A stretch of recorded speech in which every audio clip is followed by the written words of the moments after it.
Now, Robin is a hard 40 and looking every day of it.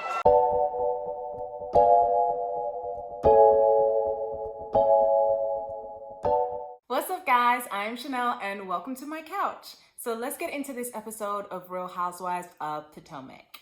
So we head back to the ladies talking by the pool about Ashley writing the statement and eventually having to tell Candace. And she says to them that this should now make them even. And they didn't really like that comment, but that's what it is for her. So anyway, they head off and get ready because Robin was wearing a sweatsuit. And they go to the spring. So, you know, everyone's wearing their little sexy pool outfit and their resort fancy shawls and stuff. They all look really nice. And they do a beautiful photo shoot down there, but the water is freezing, which sucks.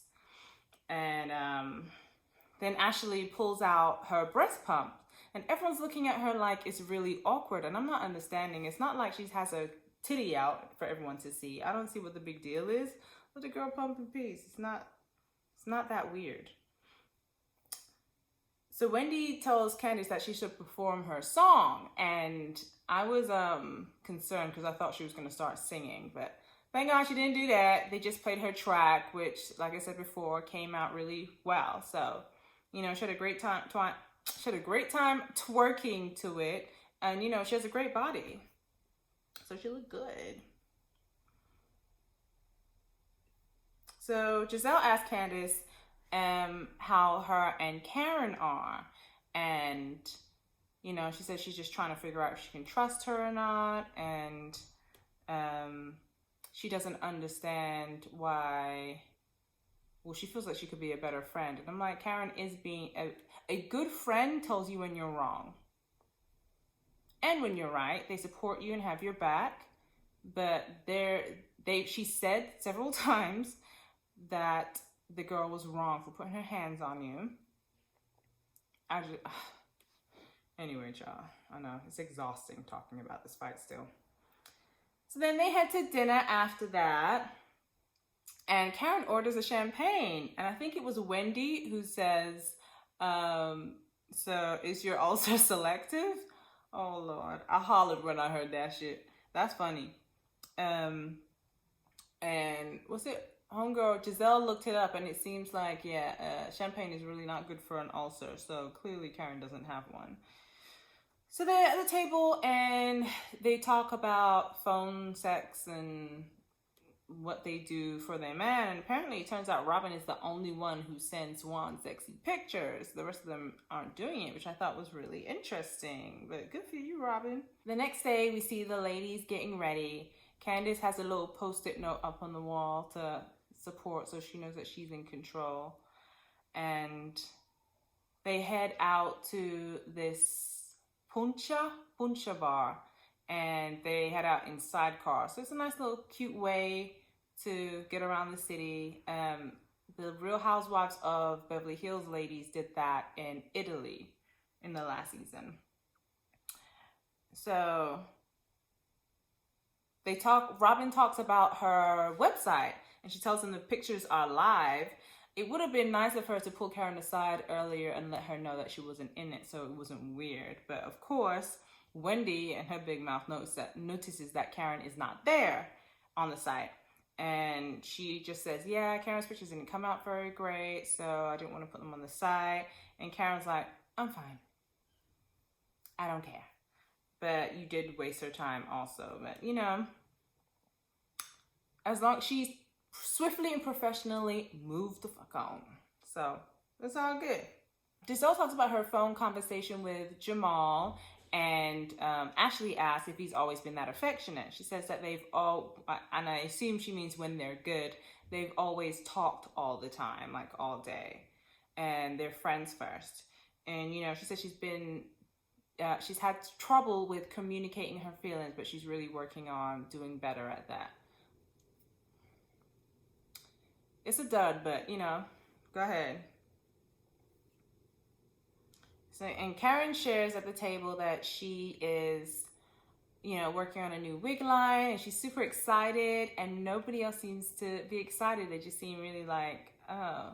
And Giselle makes some off-colored comment in her confessionals, like she's doing something different every year, but I don't see what the problem is. Like, what's the problem? She's trying to create successful businesses for herself. You should use the platform in a way.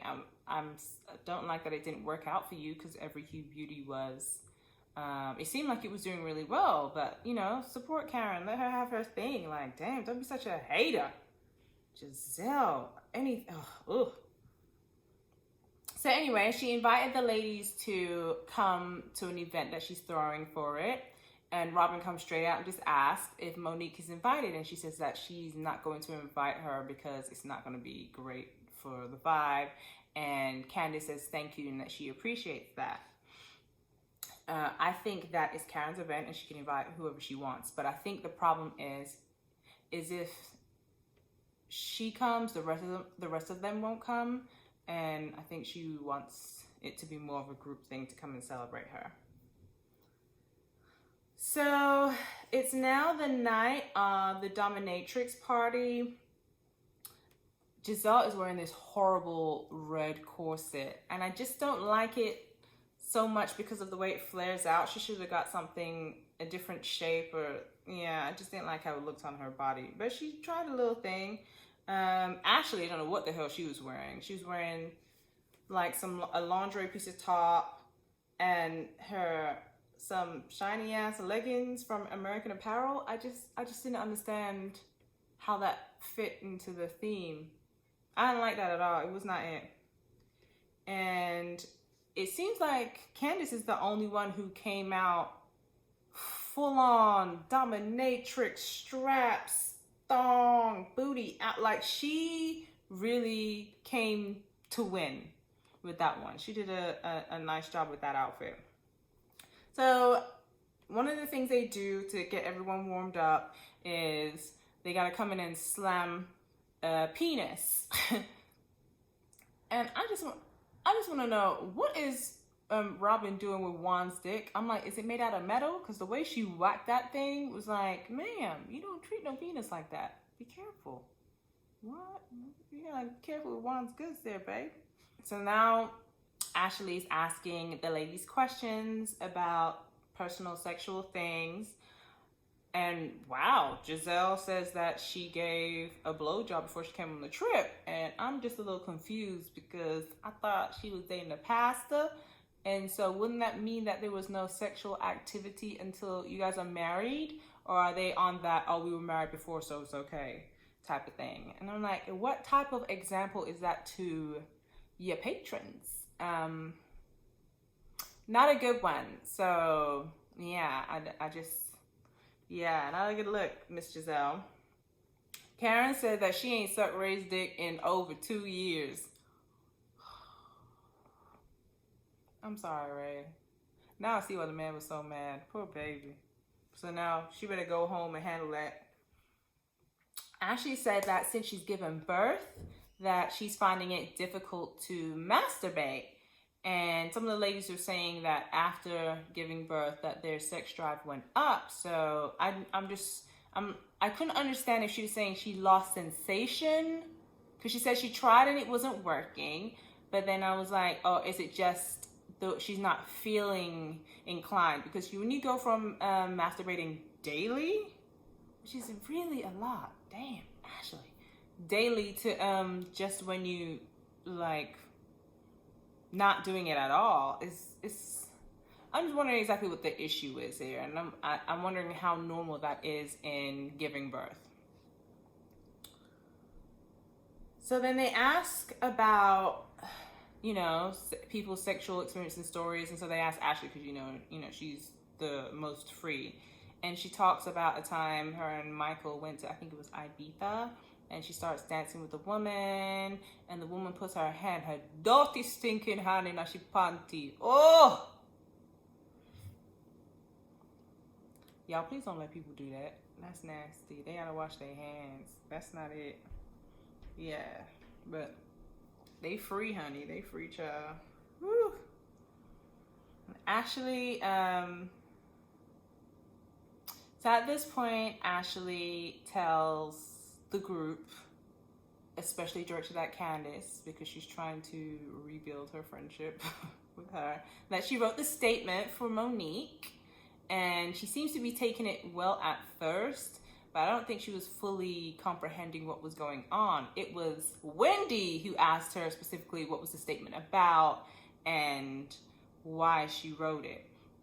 And so as she's like realizing she's getting more and more upset, she tells Ashley that Monique and her husband talked mad shit about her, but Ashley doesn't care. She's like, what matters to me is her actions, and her actions have showed her being a good friend.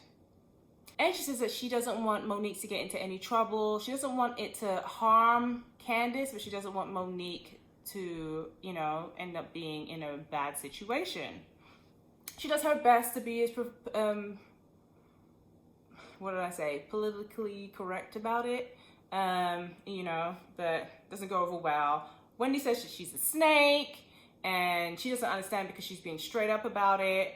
And then Robin brings up the fact that she said it was like a tit for tat thing, and, plus Giselle, the other fucking bandit, jumping in saying, you said that it was now we're even, and what have you. So there you go. She put all the stuff out there. That didn't go too well. Robin asks Candace if the situation between her and Monique could possibly be fixed, and she said no. She didn't apologize, and so she can never forgive her at this point. Karen tells the ladies that she knows a little bit that they don't know, but she can't talk about it. And then in her confessional, she says that she's seen Candace's statement because Monique showed it to her, and Candace admitted that she threw a glass at Monique in self-defense. Okay. Now, I don't know if it says that she threw it before or after, but she says that she threw the glass, where they all try to say that she didn't. She admitted it. So she says, Karen says that she's waiting for Candace to admit it to her, which she ain't never gonna do. She never thought you was gonna see that. Anyway, so everyone goes up to their rooms. The party's ruined. Trip's done. They start packing. Ashley calls Michael. Candace calls Chris. And they are both going off about each other. Michael's saying how much he doesn't like Candace and her husband, and that Candace, that Ashley could have done much worse. And Chris is confirming that Monique was talking shit about Ashley to Candace. However, it's like, when did that happen? Is that a recent thing, or is that something that happened while they were on the outs? Like, who knows? So give us some context with that. I'm really not sure why Candace feels like, I'm not sure why any of them feel like Ashley doesn't have the right to say what she has to say about what happened to her. Candace, you did such and such and such, and those are the repercussions of those things. I don't know how many times I have to say this. I know y'all get mad that I correct Candace, but this is what happens when you don't tell people when they're wrong. But anyway, moving on. Oh, I forgot to say, Wendy was telling Ashley that they're trying to weaken Candace's case by saying that she has a temperament that will result in a person trying to get physical with her. And that is absolutely the truth. So I'm not really understanding why everybody thinks it's Monique's responsibility to behave a certain way, but Candace can just do whatever she wants to do. I'm very confused about that, but I think we're never going to agree, and that's fine. But, the world is interesting because we have different points of view, and I'd love to hear yours respectfully. Thank you very much. And I'll see you guys next week for the next episode. And please don't forget to like and comment and subscribe. All right, guys. Have a good night, y'all. Oh, my gosh. This has been a crazy week. and enjoy your Thanksgiving.